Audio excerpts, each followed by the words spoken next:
A choice, once made, can never be undone. The path to power is paved with madness.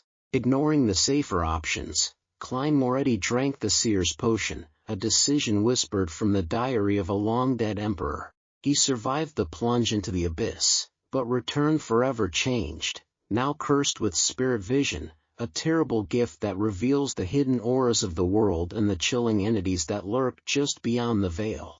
The shadows only deepened at his first tarot club gathering as a true beyonder.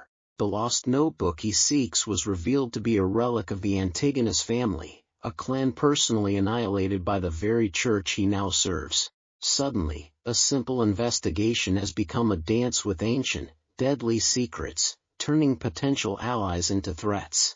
Armed with a power that shows him the unseen and knowledge that could get him killed, Klein must now learn to act his part, hiding his true nature from his comrades. But his survival has not gone unnoticed.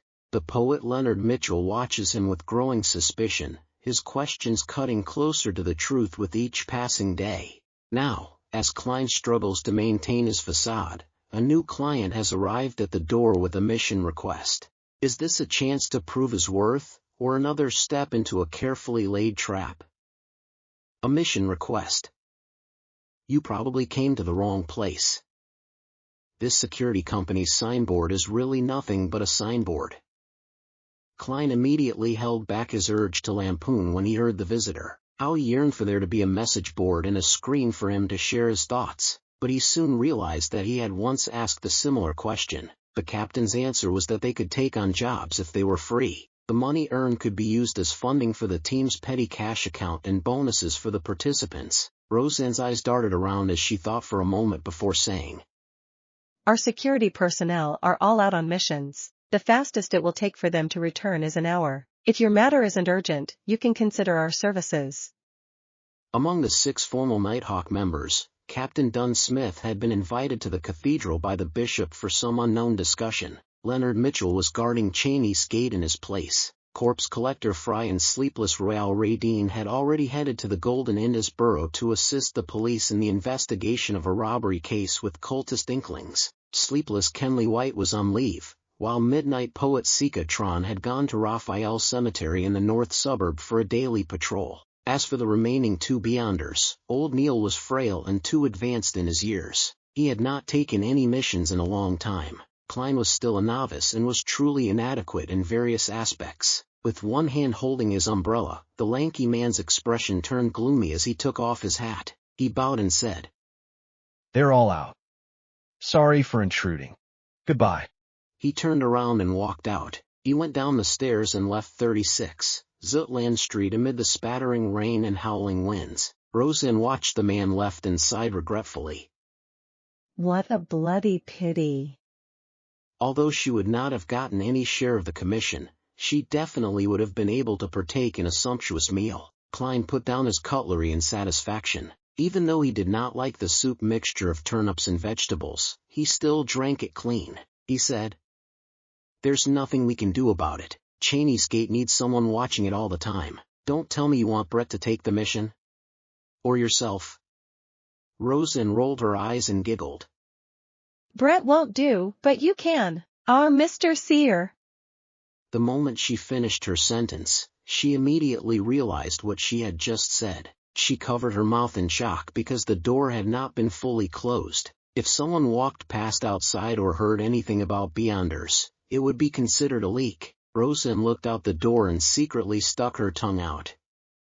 Thankfully Captain isn't around. Or I'll have to go for confession again.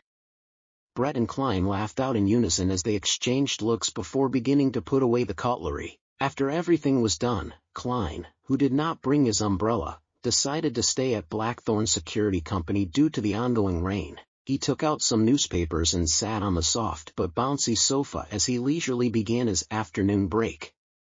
The airship route from Backlund to Desi Bay is now in service. The complete anthology of the great detective Mansing is publishing soon. An advertisement for Legolas weapons? A standard model revolver carrying 6 bullets costs £3 and 10 solely. A double-barrel gun costs £2. Klein flipped through the Tingen City Honest paper when a particular piece of news suddenly caught his attention. The suspect responsible for killing Mr. Welch and Miss Naya has been caught. We believe it is a much-needed reprieve from the horror that has gripped North Borough, Golden Indus Borough, and East Borough.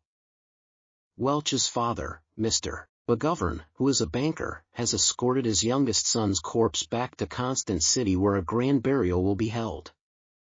After reading it a few times, Klein suddenly sighed. From the looks of it, Welch's father had bought the police's explanations and did not hire a private investigator to investigate the matter. His grief from losing his youngest son can't be any greater than that of my parents who lost their only son. In a sullen mood, Klein sat there motionless for a long time. He neither found it odd that he was not invited to Welch's and Naya's burials, nor did he feel depressed. Once everything calms down, I'll find a chance to offer a bouquet of flowers to their graves. Klein was about to take a nap in the break room when a knock came from the door of the reception hall again. Roseanne, who was nodding off, suddenly jolted awake. Please come in. The half-closed door was pushed open again. The lanky man from before walked in once again. He asked sincerely, trying his best to hide his anxious expression. Can I wait here? Your mercenaries, no, security personnel should be back soon, right? Roseanne pointed at the sofa nearby. Sure, please have a seat. Klein asked out of curiosity. Where did you hear about our security company? Who introduced you here? He had made 2 trips despite the heavy afternoon storm while still willing to wait.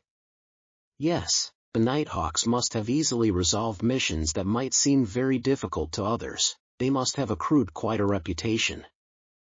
The man left his umbrella outside the door, and as he walked to the sofa, he replied with a rueful smile. I have traveled the nearby streets and paid a visit to all the mercenaries, security companies, and private investigators. You are my only hope. The others do not have the manpower to take additional missions. To be frank, if not for the waiter that delivers meals, I really did not imagine that there was another security company here. It's completely different from what I imagined. Klein was stunned. Roseanne interjected with a question. They are very busy? Are there that many missions? The man sat down and sighed. You're a mercenary team, no, a security company. I believe you must have heard of the armed burglary murder at House Street. House Street? Armed burglary murder. All right, unfortunately, I'm one of the people involved. Klein nodded with a slightly heavy heart.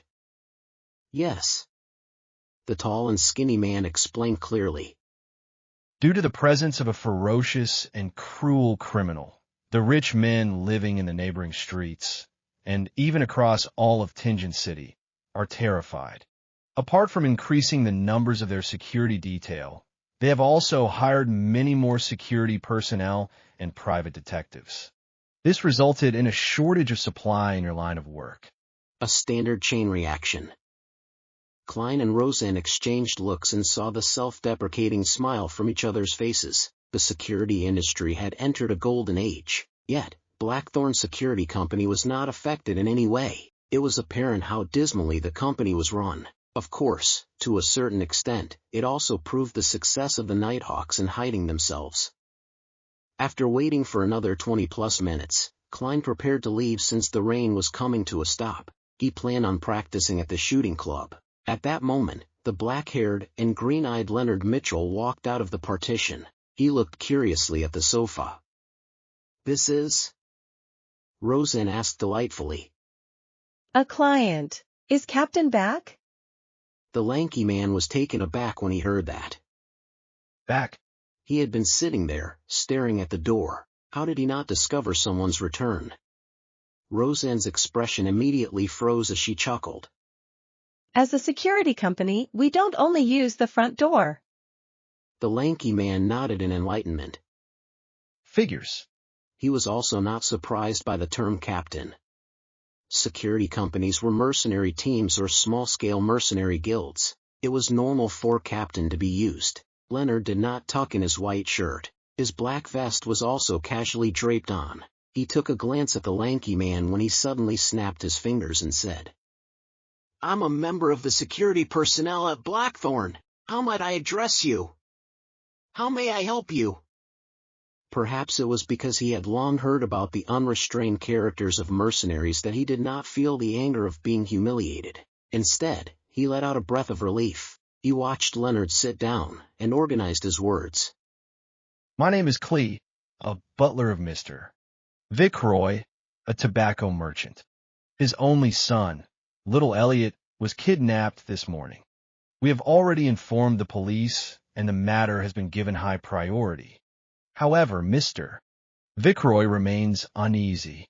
He wishes to go through the channels which mercenaries, security personnel have, as well as your understanding of Tingen, to investigate the case from a different angle and ensure that little Elliot is rescued safely. If you are able to find where the kidnappers are hiding, Mr. Viceroy will be willing to pay you £100. If you have the means to successfully save young Master Elliot, he is willing to pay double. £200. Leonard Mitchell smiled leisurely. Mr. Viceroy seems to only wish for us to find the kidnappers' hideout. If not, he will not think that his only son is worth £100. A tobacco merchant who has close ties with the southern plantations will not just offer £200. Clee answered frankly. No, Mr. Viceroy is only an ordinary merchant. He's not considered wealthy. Besides, he believes the police will be more professional when it comes to rescuing his son. Leonard snapped his fingers again. All right, no problem. His green eyes turned their gaze on Roseanne. My beautiful lady, please write up a contract. Having forgotten the presence of the client, Roseanne quipped. Don't always act like a poet. In fact, all you do is recite the works of others. She was used to exchanging snipes with Leonard. Of course, the Blackthorn Security Company did not really care about its clients. It was great to have them, but it was also fine not having them. Roseanne left the reception counter and entered the staff office. Soon, the sound of typing came from the office. The corners of Klein's mouth twitched a little. He found them too unprofessional. There was no standard template for a contract. This sure is tragic. And more saddening is the fact that I'm working at such an unprofessional company.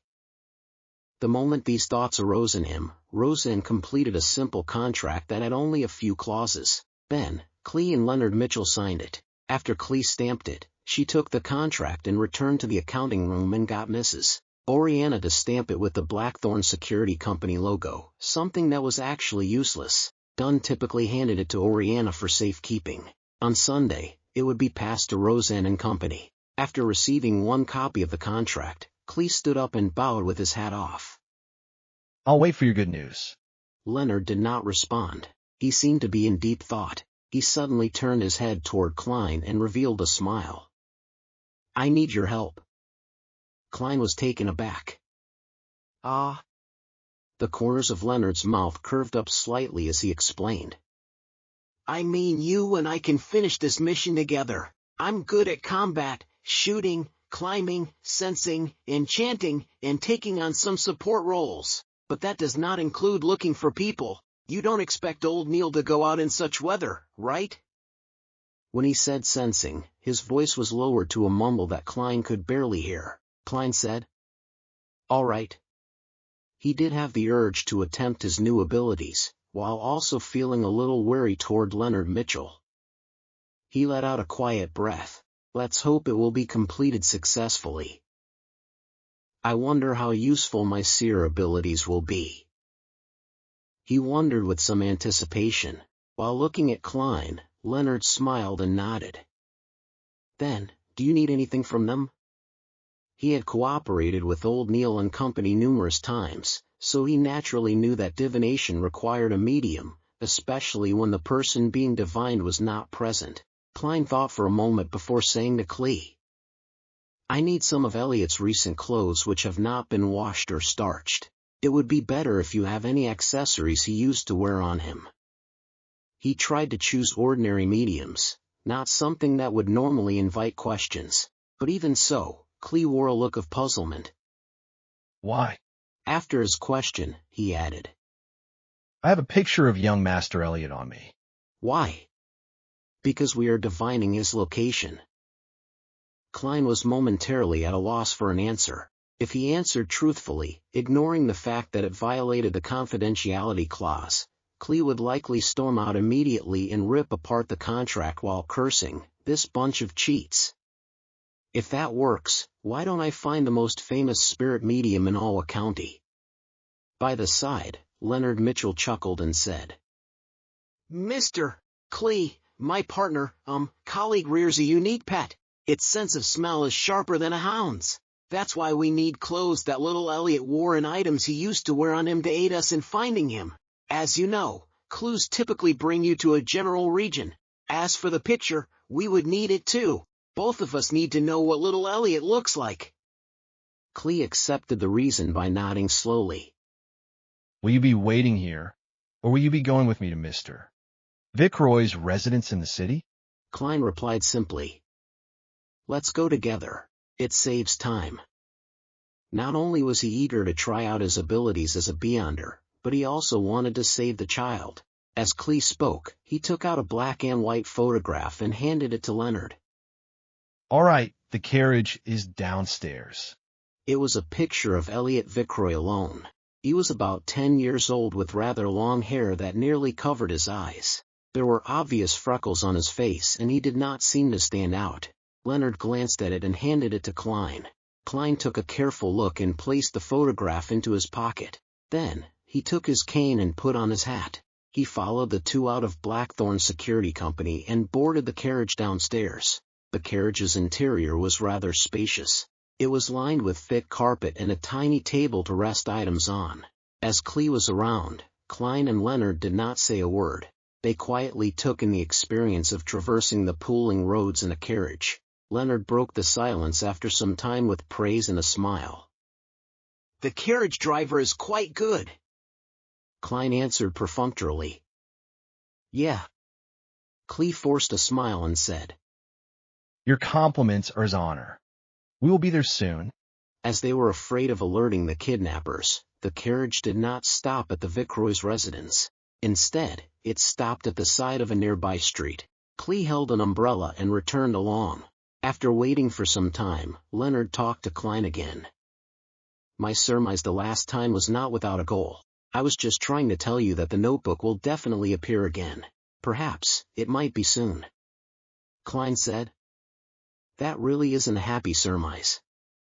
Using his chin to gesture towards the carriage driver outside, indicating that he did not wish to discuss sensitive topics with outsiders around, Leonard whistled and turned his head to look out the window. He saw raindrops streak across the glass, leaving behind blurry marks. It made the world outside a complete blur. After a while, Klee returned with a bag of items. Since he walked in a hurry, the edge of his trousers were soiled and his shirt front was slightly wet. These are the clothes young Master Elliot wore yesterday. This is the storm amulet he used to wear. Klein took it and glanced at it. He discovered it to be a miniature gentleman's formal suit, a small shirt, vest, bow tie, etc., and the storm amulet was made of bronze. It was carved with symbols representing gales and sea waves, but they did not trigger Klein's perception. Klee sat down and said, I'll recount in detail the incidents leading up to young Master Elliot's kidnapping. Hopefully, it will let you find him easier. Then proceeded to describe the nightmare that happened in the morning, hoping that the helpers he went through great trouble to hire would be of help. Klein and Leonard held no interest in the specifics. All they cared about was the number of kidnappers, if anything unusual had happened, or if they had any weapons. After obtaining the desired information, 3, normal, armed with firearms, they bade Klee farewell and hired a two-wheeled light carriage. Unlike public carriages, private hire carriages were either four-wheeled or two-wheeled. They were charged either by time or distance. The latter was at 4 pence a kilometer in the city and 8 pence a kilometer outside. The former cost 2 solely per hour or part thereof. After the first hour, there were additional charges of 6 pence every 15 minutes. In inclement weather or if the customer needed to go faster, the fare could even be higher.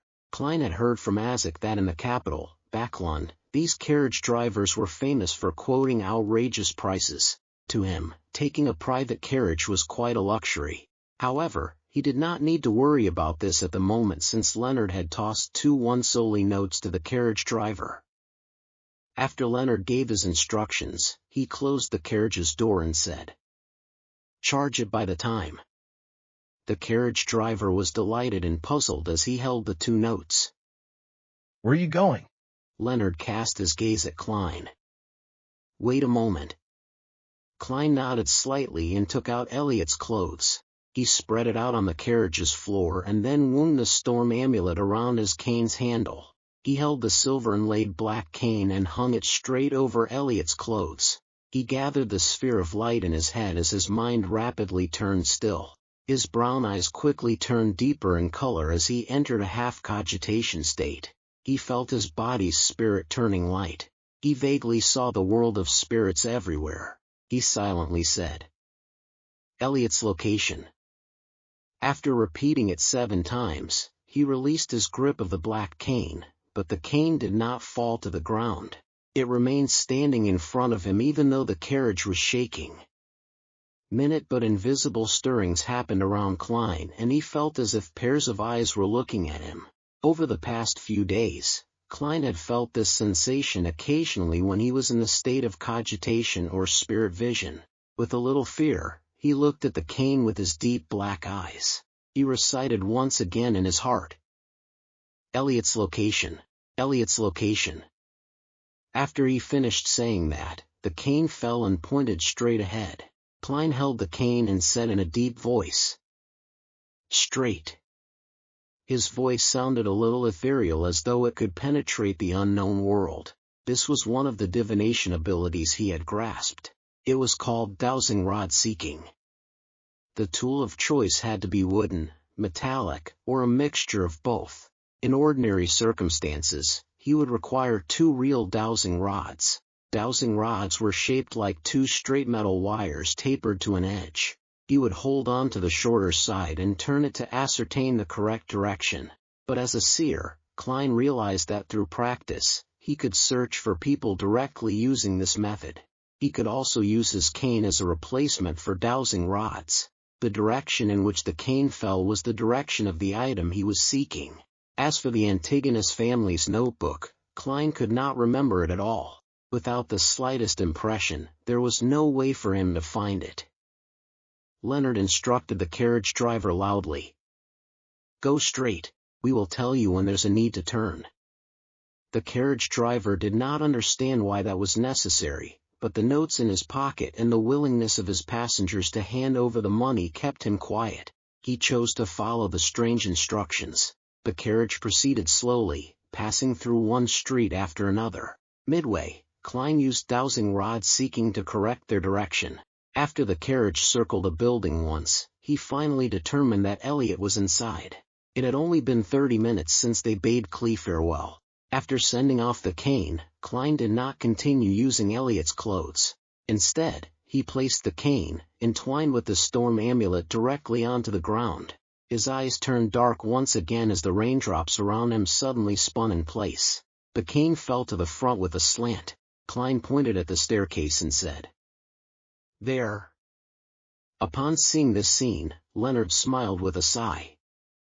"At times, I really envy old Neil. Similarly, I envy you now."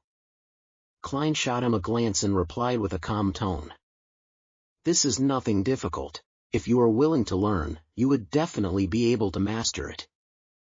Your perceptivity should be very high, right?" Leonard nodded and chuckled. "That's not something good." He quickened his pace and walked into the building amid the ending rain. Klein was afraid of drenching his formal suit, so he jogged in tow. The building only had 3 stories.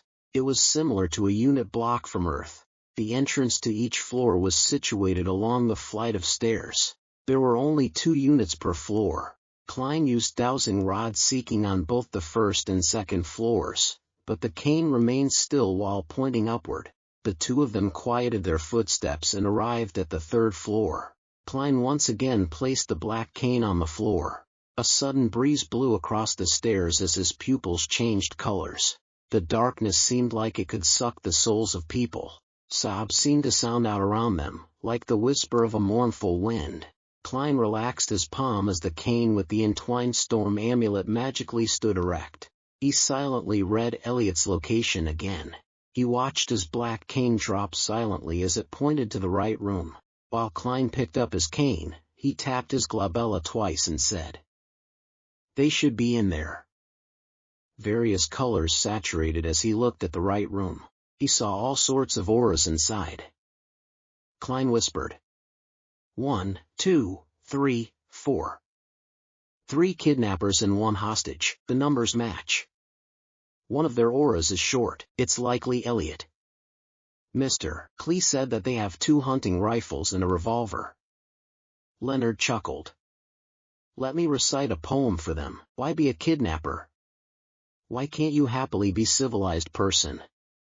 He put down the bag with Elliot's clothes and took 2 steps forward. His expression suddenly turned serene and melancholic. His magnetic and deep voice gradually sounded. Oh, the threat of horror, the hope of crimson cries.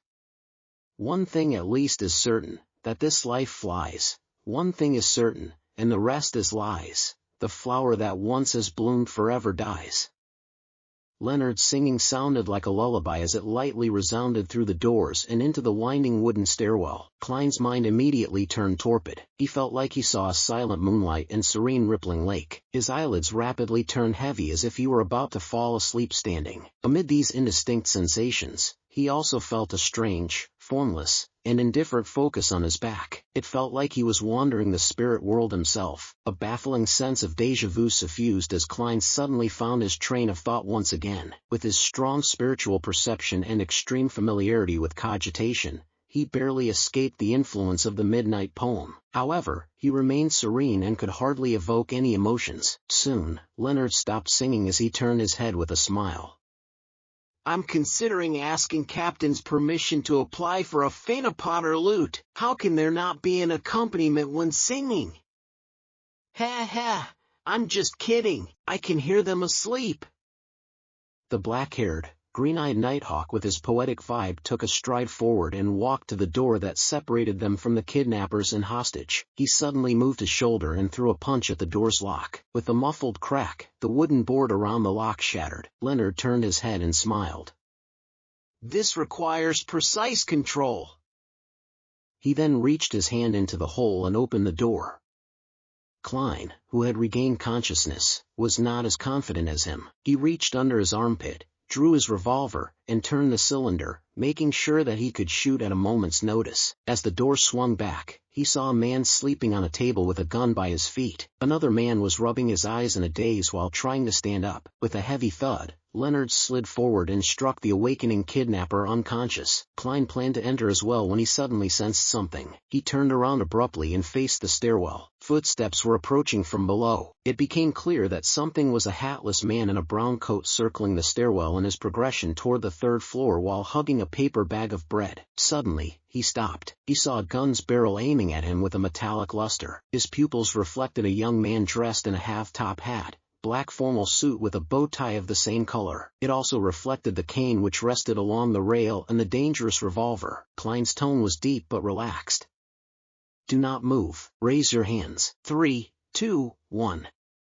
He held the revolver with both hands as he tried to imagine the man as a target from his practice. Amid the tense atmosphere, the man in the brown coat threw the bag of bread and slowly raised his hands. He stared intently at the finger that Klein had placed on the trigger as he forced a smile. Sir, is this a kind of joke? Has there been a misunderstanding? Klein was temporarily unable to determine if he was an accomplice or a neighbor, but he did not reveal any abnormalities. He said in a deep voice, Do not attempt to resist. Someone will determine if it's a misunderstanding in a while. At that moment, Leonard, who had finished handling the kidnappers, walked out and noticed the man in the stairwell. He said leisurely, So the kidnappers have another accomplice responsible for buying and delivering food? Upon hearing this, the man's pupils constricted as he suddenly raised his foot and kicked the bag of bread up in an attempt to block Klein's vision. Seemingly unaffected, Klein coldly pulled the trigger like his usual training. With a deafening bang, blood burst out from the man's left shoulder. He tumbled to the ground and attempted to escape from the second floor. However, Leonard had already reached his hand towards the handrail before leveraging himself to jump over. With a dull thud, Leonard landed on the man from above. The man fainted as Leonard swatted away some of the blood that had splattered on him. He looked up at Klein and chuckled. "Nice shooting!" "I was trying to hit his legs." The corner of Klein's mouth twitched in an indiscernible manner as he caught a whiff of the smell of blood. He discovered that despite not having any enhancements to his visual, auditory, or tactile senses after consuming the Seer potion, he could still see obstructed objects and hear faint footsteps, allowing him to take preemptive judgment. Was this in the scope of spiritual perception? Klein nodded in thought as he watched Leonard find a sharp dagger in the accomplice's possession and drag him into the room. With a gun and cane in each hand, Klein entered the kidnapper's room. They saw Elliot Vickroy jolt awake from the gunshot as he straightened his body and sat up slowly from a huddled position. Leonard had securely tied up the 3 kidnappers with the rope they used against Elliot. Bunched together, they were thrown in a corner. The lack of rope was made up by tearing their clothes. The unconscious man who had been shot in the shoulder was bandaged, but Leonard disdained getting his hands dirty, so he did not help him extract the bullet. Elliot stammered in pleasant delight when he saw the scene before him. Who are you people?" The genuflecting Leonard answered casually. Yes, you guessed right. Very precise. I never expected this bastard to have some humor cells in him. Klein lowered his revolver and said to Elliot. "We are mercenaries hired by your father. You can also call us security personnel." Elliot said joyfully without daring to make any movements. "Phew, for real? Have I been saved?" It was apparent that he had suffered quite harshly in the short few hours of being a kidnapping victim. He did not have the kind of rashness someone his age normally would have. Leonard stood up and said to Klein, "Go downstairs and find some patrolling cops. Get them to inform the tobacco merchant. I do not wish to walk out with a child and 4 idiots like a kidnapper." Klein, who was wondering about the aftermath, nodded. He put away his revolver, picked up his cane, and walked to the staircase. As he went down the stairs, he had a nagging feeling that he had forgotten something. In addition, he heard Leonard say to Elliot, "Don't be nervous. You will soon see your father, mother, and your old butler, Clee. Why don't we play a round of Quint?" Klein held back his laughter and walked out into the streets. With the help of pedestrians, he found 2 patrolling policemen. He did not use his badge and identification as a member of the Special Operations Department. Instead, he used his identity as a professional security company and recounted the happenings factually. As for him holding a gun, he was not worried at all. He had received an all-purpose weapon usage certificate the day before yesterday. His application was accelerated by going through internal channels. The 2 policemen exchanged looks and one of them left to gather reinforcements and inform the Vickroy family. The other policeman followed Klein to the kidnapper's room.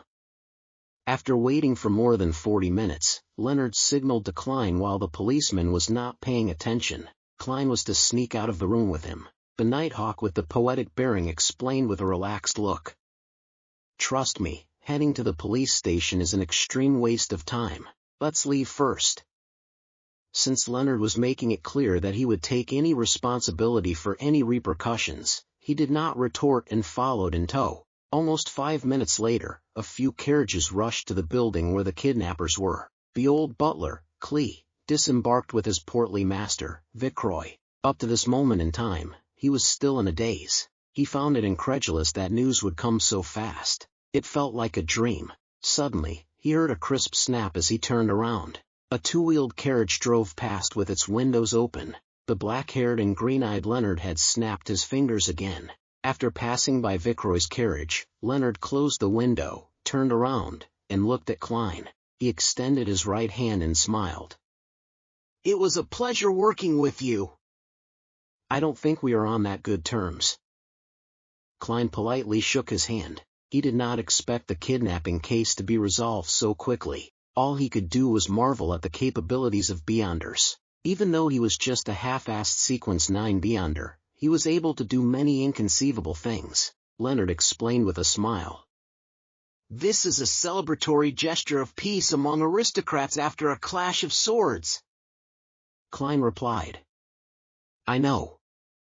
He had many aristocratic classmates. He looked outside the window and said with a frown. Shouldn't we confirm with Mr. Klee? If he believes that the police rescued Elliot, our commission will be halved. A total of £100. There was no doubt about their providing of the kidnappers' location from their meeting from before, Leonard said with a shrug. Don't mind it, to us, money isn't that important. It's very important to me. Klein forced a polite smile and said. Many poets died early from poverty. Leonard chuckled. I believe Elliot would not lie on this matter. I can tell that he still has some of his innocence left in him. However, you will not get much of the £200 commission either. Klein immediately asked. How much would I get? As the unspoken rule has always been, half of the commission would be handed to Mrs. Oriana as additional funding for the team. The remaining would be split among members. A pity you aren't a formal member, you will only get about 10% of the remaining half. £10? That isn't bad either. Klein pretended to feel the pinch as he asked. Aren't you worried that the kidnappers will realize that they were under the influence of a Beyonder's powers after they wake up? Leonard answered very confidently. They will not suspect anything. They will only believe that the weather was good and very conducive for sleeping, leading to them dozing off. They will even believe that the song existed only in their dreams. This is something we have verified before. Instead, it's your demon-hunting bullets that might arouse suspicion. Of course, you being a queer who enjoys mysticism would be a perfectly reasonable explanation. Klein was relieved. I see. He just kept feeling like he had forgotten or overlooked something. After returning to Zutland Street, Klein did not wait for Klee's arrival. He strolled to Welch's place and took a different route home. On the way, he bought some beef and olives for dinner. The meal was enjoyable as always, with the same three siblings chatting idly. However, there was an additional visitor. He was a worker responsible for collecting 1 penny for the gas meter. The evening grew dark as the siblings bade each other good night and returned to their rooms. Klein was sleeping soundly when he was suddenly awoken by something familiar outside. He opened the door in puzzlement and arrived outside the bedroom that no one stayed in. He pushed open the mottled door and saw a gray desk. There was a notebook on the table and its cover was made of hard paper. It was completely black in color. A baffling sense of déjà vu arose in him as he walked over and opened the notebook. The page he flipped open to was of a picture of someone dressed in gorgeous clothes and splendid headdress, the Fool. Beneath the Fool was a line in Hermes. Everyone will die, including me. Horror gripped Klein's heart as he suddenly realized that the corner of the Fool's mouth was curving up. With a sharp gasp, he sat up in shock as he saw crimson moonlight penetrate his curtains. He saw his bookshelf and desk in the silhouette of his own bedroom. He realized that he had had a nightmare. As a seer, he knew what dreams typically portend. Therefore, he began to seriously search through his recollections. Klein froze up when he did because he knew what he had missed out on today. While he was immersed in Leonard's singing, he had sensed a formless and indifferent focus on his back. The feeling of being observed felt different from the usual cogitation or experience he had from using spirit vision. It gave him a sense of déjà vu. According to Captain Dunn, once a feeling of déjà vu arose in him, it probably means. Klein suddenly sat straight and confirmed the feeling. Yes, it's that notebook. That Antigonus family's notebook. The Antigonus notebook is in the apartment across the kidnappers. Although it was very coincidental, Klein believed that his intuition was correct. He immediately got out of bed and rapidly changed out of the old clothes he usually wore to bed. He picked up a white shirt beside him and draped it on, quickly buttoning from top to bottom. 1, 2, 3. He suddenly realized that he was missing buttons. The left and right sides did not seem to match. On careful look, Klein realized that he had made a mistake buttoning the first button, causing the shirt to warp. He shook his head helplessly before taking a deep breath and slowly breathing out, using some of his cogitation techniques to restore his calm. After putting on his white shirt and black trousers, he barely managed to wear his armpit holster steadily. He pulled out the revolver he had under his soft pillow and holstered it. Without time to tie a bow tie, he draped his formal suit on, and with a hat and cane in each hand, he walked to the door. After putting on his half-top hat, Klein gently twisted the door handle and walked into the corridor. He carefully closed his bedroom's wooden door and sneaked downstairs like a thief. He used a fountain pen and paper in the living room to leave a note, informing his siblings that he had forgotten to mention that he had to be early for work today. The moment he was out the door, Klein felt a cool breeze and his entire being calmed down. The street in front of him was dark and silent without any pedestrians. Only the gas lamps illuminated the streets. Klein took out his pocket watch from his pocket and with a click, it opened. It was just 6 in the morning and the crimson moonlight had not completely faded away. However, there was a hue of sunrise over the horizon. He was just about to seek out an expensive for-hire carriage when he saw a 2-horse, 4-wheeled trackless carriage approaching him. Klein was puzzled as he went forward and waved for it to stop. "There are public carriages this early in the morning?" The carriage driver stopped the horses skillfully. "Good morning, sir." The ticketing officer beside him had his hand to his mouth while yawning. Klein said, "To Zutland Street," and scooped out 2 pennies from his pocket and 4 halfpence. The ticketing officer replied without any hesitation, "4 pence." After paying for the ride, Klein got onto the carriage and found it empty. It exuded a clear loneliness amid the dark night. The carriage driver said with a smile, "You're the first one." The 2 brown horses widened their pace as they proceeded briskly. Klein sat near the carriage driver and made idle chatter to divert his attention and relax his tense mind. "To be honest, I never imagined there to be a public carriage so early in the morning," the carriage driver said in a self-deprecating manner. "From 6 in the morning to 9 at night. But all I earn is £1 a week." Klein inquired in bafflement. "Are there no breaks?" The carriage driver's tone turned heavy. "We take shifts to rest once a week." The ticketing officer beside him added, "We are in charge of plying the streets from 6 to 11 in the morning.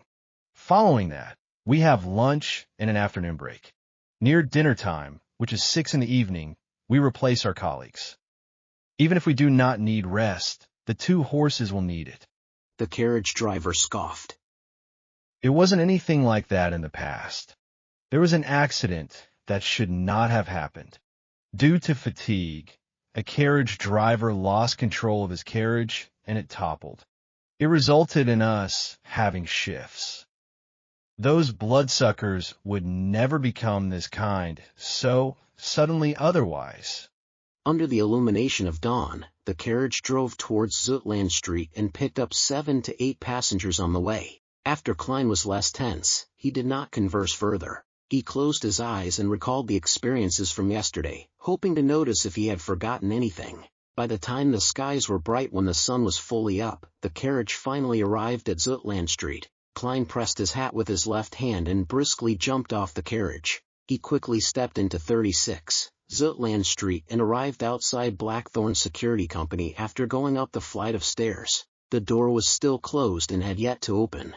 Klein took out the ring of keys by his waist and found the corresponding brass key and inserted it into the keyhole and twisted it. He pushed forward as the door slowly opened. He saw the black-haired, green-eyed Leonard Mitchell sniffing at a recently popular cigarette. The poet-like Nighthawk asked in a relaxed and cozy manner, "To be honest, I prefer cigars." "You seem to be in a rush?" Klein asked instead of answering. "Where's Captain?" Leonard pointed at the partition. "He's in the office. As an advanced sleepless, he only needs 2 hours of sleep in the day. I believe it's a potion those factory owners or bankers would like the most." Klein nodded and quickly passed through the partition. He saw that Dunn Smith had opened the door to his office and he was standing at its entrance. Dressed in his black windbreaker, he held a golden-laid cane with a solemn and stern expression. What's the matter? Klein tried hard to make his answer clear and logical. The feeling of déjà vu came to me. It should be the notebook, the Antigonus family's notebook. Dunn Smith's expression did not have any obvious changes as he asked. Where was that? However, Klein's intuition told him that a clear and invisible stir had happened in him. This was possibly a flash of his spirit or a change in his emotions. Klein did not conceal anything. It's at the place Leonard and I saved the hostage yesterday, opposite the kidnapper's room. I didn't notice it back then until I had a dream and received a revelation. Leonard, who had walked to the partition, chuckled. From the looks of it, I missed out on making huge contributions. Dunn nodded slightly as he instructed with a solemn expression. Get Kinley to replace old Neil's watch of the armory. Let old Neil and Fry come with us. Leonard stopped acting frivolous as he immediately informed Kenley and Fry, who were in the Nighthawks entertainment room. One of them was a sleepless and the other was a corpse collector. 5 minutes later, the two-wheeled carriage that came under the jurisdiction of the Nighthawks began driving down the sparse streets in the morning. Leonard wore a feather hat, a shirt and a vest. He stood in as the carriage driver, lashing out a whip from time to time, sending out a crisp crack. Inside the carriage, Klein and old Neil sat on one side. Facing them were Dunn Smith and Fry. The corpse collector's skin was so white it looked like it either had not been under the sun in a very long while or he had a severe blood deficiency. He looked to be in his 30s with black hair and blue eyes. He had a high-nose bridge and his lips were very thin. He had a cold and dark demeanor and had a faint smell from often touching corpses. Dunn adjusted the collar of his black windbreaker. Repeat the situation again in detail. Klein stroked the hanging topaz in his sleeve as he began from their mission commissioning until the dream. By the side, old Neil chuckled. Your fate seems to be entwined with that Antigonus family's notebook. I never expected you to meet it in such a manner. That's right. Isn't this too much of a coincidence? Thankfully, Leonard just mentioned that there was no indication of hidden factions of mysterious powers at play from the preliminary investigations of Elliot's kidnapping. It was solely a crime motivated by money. Otherwise, I would really suspect if someone had deliberately arranged for this to happen. Klein found the situation rather curious. It was too coincidental. Dunn did not express his ideas as he was in deep thought. Likewise, corpse collector Fry maintained his silence in his black windbreaker. Only when the carriage stopped at the building mentioned by Klein was the silence broken. Dunn got off the carriage and pulled out a strange revolver with a clearly long and thick barrel. He stuffed it into his right pocket. Let's go up. Klein, you and old Neil walk behind. Be careful, very careful. Klein did not dare take point. All right. After Leonard found someone to watch the carriage, the 5 Beyonders walked orderly into the building. With very light footsteps, they arrived at the 3rd floor. Leonard pointed at the apartment opposite the kidnappers. Is this the place? Klein tapped his glabella twice and activated his spirit vision. In this state, his spiritual perception was enhanced again. He found the door familiar as if he had once entered it before. He nodded in affirmation. Yes. Old Neil also activated his spiritual perception and after observing carefully, he said, There's no one inside, nor are there any spiritual glows of magic. Corpse collector Fry added with his hoarse voice. There aren't any evil spirits. He could see many spiritual bodies, including evil spirits and restless wraiths, even without activating his spirit vision. Leonard took a step forward and, like yesterday, punched the door's lock. This time not only did the surrounding wood shatter, even the door lock flew and fell noisily to the ground. Klein seemed to feel an invisible seal instantly vanish. Immediately following that, he caught a whiff of an intense stench. Fry described coldly. Corpse, a rotting corpse. He did not appear to suffer from nausea. Dunn reached out his black-gloved right hand and pushed open the door slowly. The first thing that they saw was a chimney. For early July, there was an abnormal heat emanating from the room. In front of the chimney was a rocking chair. Sitting on it was an old woman dressed in black and white. Her head hung low. Her body was abnormally large. Her skin was blackish-green and swollen. It felt like she would explode from a simple prod, spewing a foul rotting stench from within. As maggots and other parasites squirmed between her flesh, blood, and rotting juices, or clothes and wrinkles, they appeared like points of light in spirit vision. They seemed to cling close to an extinguished darkness. With 2 wet plops, the old woman's eyeballs dropped to the floor and rolled a few times, leaving behind a yellowish-brown streak. Klein felt disgusted in being unable to tolerate the putrid stench any longer. He bent over and began to retch. Klein squatted there, vomiting involuntarily. He was soon done with his puking since he did not eat breakfast. At that moment, a tin-colored square flask that looked like a cigarette box appeared in front of him. The mouth, which had lost its stopper, emitted a mixture of smells akin to tobacco, disinfectant, and mint leaves. It cleared up Klein's nose and rejuvenated him. The pungent smell continued to linger, but Klein no longer felt nauseous. He soon stopped vomiting. He traced the tiny flask up and saw a pale hand that did not seem to belong to a member of the living. He saw the mouth of a black windbreaker's sleeve and saw corpse collector Fry with his cold and dark bearing. Klein recovered completely, and with his hands on his knees, he stood back up. "Thank you." Fry nodded without any expression. It'll be fine once you're used to it. He put back the flask stopper and put it into his pocket and turned around, walking to the highly decomposed corpse. Without gloves, he began examining the old woman. As for Dunn Smith and Leonard Mitchell, they paced slowly around the room, occasionally touching the table's surface or newspapers. Old Neil pinched his nose and stood outside the door, grumbling in a muffled voice. Seriously gross. I'm going to request for additional pay this month. Dunn turned his head over and touched the wall beside the chimney with his gloved right hand, asking Klein. Does this place look familiar? Klein held his breath and constructed the silver pocket watch in his mind to calm down. With him already in his spirit vision state, he immediately felt different. A scene that came from the deepest recesses of his memories flashed past his eyes. Chimney, rocking chair, table, newspapers, the rusty nails on the door, the tin cans inlaid with silver. The scenes were dark and dull, like a documentary from Earth. However, it was even more blurry and illusory. The scene quickly stacked against what Klein was seeing. The feelings of déjà vu and having been here before presented themselves clearly. An illusory and ethereal scream seemed to pass through invisible walls. Hornaces. Phlegria. Hornaces. Phlegria. Hornaces. Phlegria.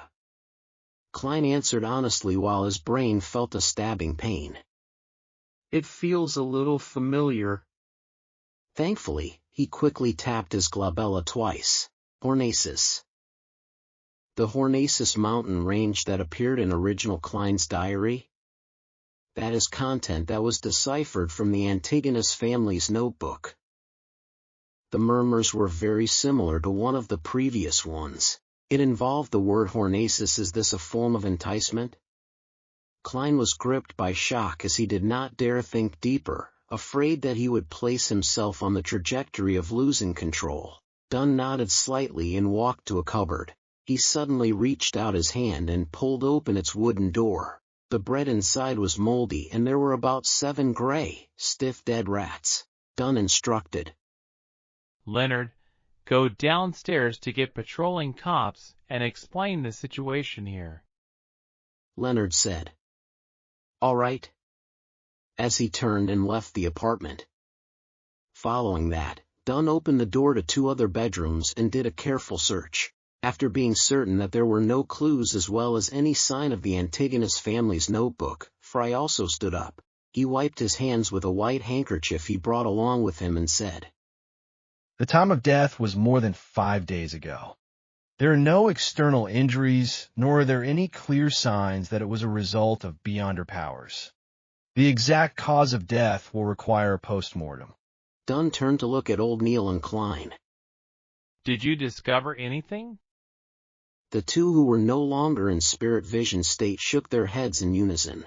Old Neil thought for a few seconds before adding, Apart from the corpse, everything else is normal.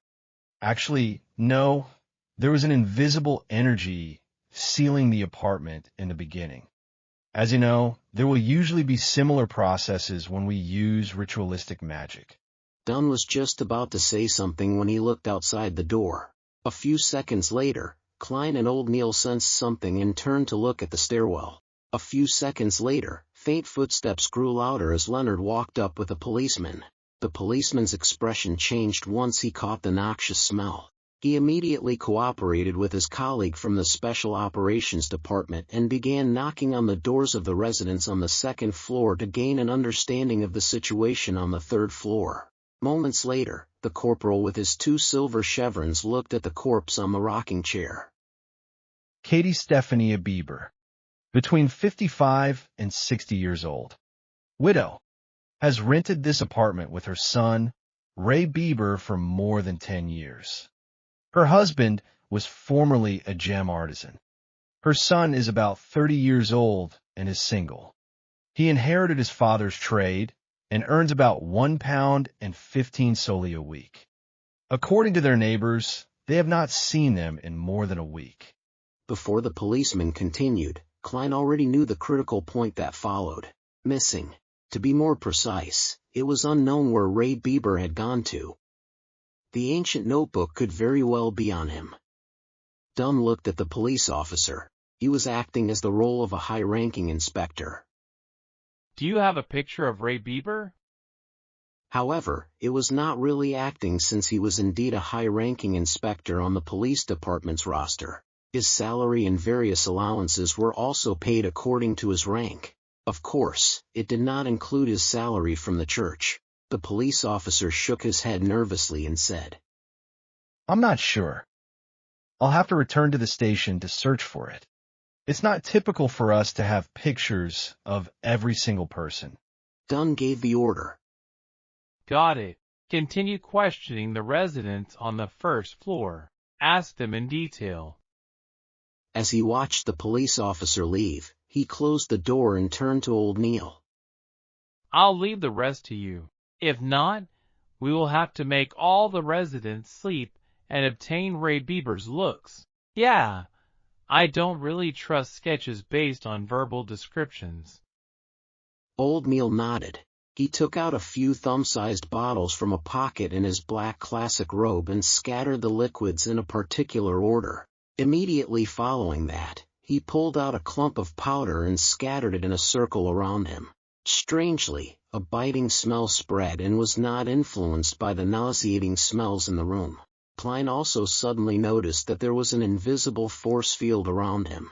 It separated him from the environment and everyone else. It was like the room in its previous state. Old Neil half closed his eyes as his lips mumbled a soft and indiscernible incantation. Without being prepared, Klein vaguely heard the words, "Goddess, give me strength, we look forward to the protection of the night." A deep hum filled the air as a sudden wind tore through the windows and blew up the powder. Klein's heart quaked suddenly as he felt goosebumps all over him. He found it difficult to describe. A terrifying smell that made him afraid of looking directly spread rapidly. He was confused as he tensed up, unable to relax. It felt as though he had plunged into a state similar to what one would have after working on a highly advanced mathematical problem. Suddenly, old Neil's eyes opened, his eyes pitch black. He took out a fountain pen from his pocket and began drawing on a piece of scrap paper on the table. He was so fast that his entire body was trembling. Klein focused his gaze and saw a face with recessed eyes and a tall nose bridge rapidly appear. When the natural curly short hair was done, old Neil wrote a single line beneath the portrait. Black hair, deep blue eyes. Left of his mouth is a fully ceramic tooth implant. With a soft clatter, the fountain pen in Old Neil's hand fell onto the paper as his body convulsed a few times. Old Neil whispered as the color of his eyes restored rapidly. This is the image of Ray Bieber, according to what's left in the room. Then, he turned back to his original spot and slowly circled it. The invisible force field that isolated things immediately dissipated in the form of a breeze. Old Neil tapped his chest in 4 spots, forming the shape of the crimson moon. Praise the lady. Klein's taut nerves relaxed as he made more acute observations. He discovered that there was nothing special about Ray Bieber's facial features. He had a relatively mild bearing. The only thing was that his philtrum sagged clearly. He picked up the portrait and said, "I'll try using dowsing rod seeking," and found male clothes in the bedroom and spread them onto the ground.